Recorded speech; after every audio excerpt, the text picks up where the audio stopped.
Hey guys, welcome to Mom Minute. One of the first jobs I had growing up was babysitting for my neighbors, and I would wager that some of you are in the same boat. So I bet a lot of us can relate to this question by Grace. She asks, what makes a good babysitter?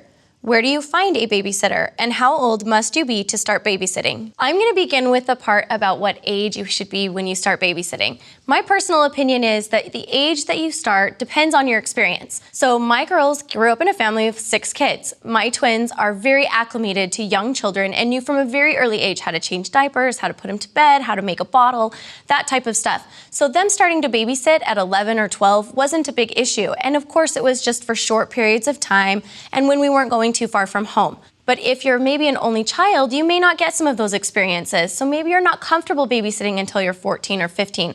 And of course, if the parents are looking for somebody that can drive, you can't do that until you're 16 anyway. So it varies a little bit depending on what the parent is looking for, as well as what your comfort level is. My family's moved around several times, and every time it's always a challenge to find good babysitters again. One of our best resources is our neighbors or our church friends. Now you can just ask, people that you know from school or other mothers, anything like that. You just get a conversation going. Let them know that you're looking for a babysitter or a nanny or whatever it is you're looking for, and usually you can find one within a short period of time.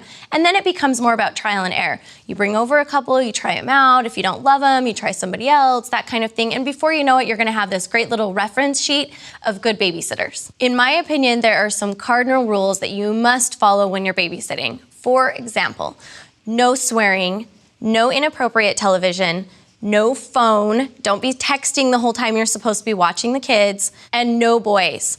I had a babysitter one time and I loved this girl. She had actually coordinated with a friend to pick her up after the job, and my husband and I were running just a little bit late. And when we got home, her friend was sitting out in our driveway in her car. Like, it was a girlfriend, not a boyfriend, so I probably would have been fine if she'd brought her into the house. But she respected me enough that she wasn't even gonna let her friend come in the house because she hadn't asked me about that first. And I so appreciated that as a parent. It made me just trust her so much more. Demonstrating this responsibility is gonna really show the parents that they can trust you.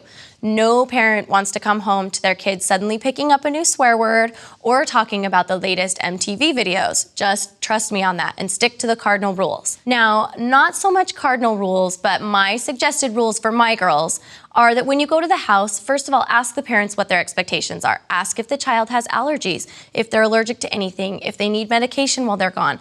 Does the parent hate it if you show the kid TV? Some parents have an issue with that. I personally don't, but some parents do. And you need to know those things so that you don't step on those parents' toes. Ask if they want the house clean, anything like that. Ask how you can help. It's great because then the parent's like, this babysitter's really on it. She's asking all the right questions. When the parents tell you what their expectations are, be sure to follow through with it. So if the parent tells you they want their kid in bed at 7, don't put the kid to bed at 9 and then have the parent come home. Or, the kid is still up and the parent comes home. That is the worst. Those parents are paying you to work.